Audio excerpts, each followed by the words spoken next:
ওয়ালাইকুম বন্ধুরা, হ্যাঁ আপনাদের বাথরুমের নতুন একটি কিভাবে আমরা প্যান ঢালাই করেছি, কিভাবে কমোডের লাইন ছেড়েছি, কিভাবে আমরা কাজগুলো করছি আজকে আপনাদের ভিডিও দেখাবো আপনাদেরকে। সেটা হচ্ছে এই যে আমাদের লো কমোডটি গতকালকে আমরা ঢালাই করেছি। গতকাল বৈরী আবহাওয়ার কারণে আমরা ভিডিও করতে পারিনি, না না হলে আমরা প্যানটি বসা সম্পূর্ণ আপনাদেরকে দেখাতাম।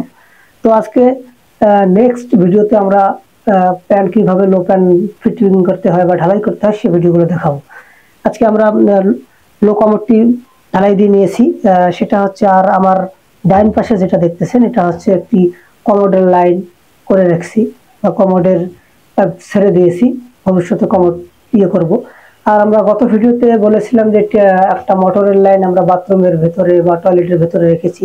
তাই আপনাদেরকে দেখাবো এই যে টয়লেটের ভেতরেই আমরা মোটরটা রেখেছি, কেননা জায়গা স্বল্পতার কারণে আমরা বাথরুমের ভেতরেই আর কি মোটরটা রেখেছি। আর আপনাদের মনে একটা প্রশ্ন জাগতে পারে যে এই সাদা পাইপটা কেন, কেননা মোটর এখানে লো কমোড আছে, এখানে আপনারা কিসের লাইন রেখে দিয়েছেন।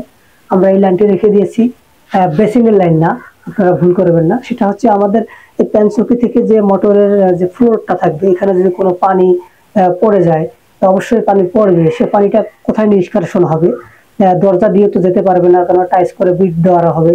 সেজন্য আমরা এই পাইপটি 1.5 ইঞ্চি দ্বারা রেখে দিয়েছি। এখানে যতটুকু বাথরুম ধোবা পরিষ্কার করার জন্য যে পানিটুকু পড়বে যেন এটা দিয়ে পার্স হয়ে যায়, সেজন্য রেখে দিয়েছি।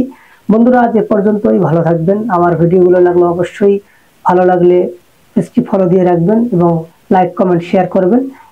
এ পর্যন্তই বিদায় নিচ্ছি। আল্লাহ হাফেজ।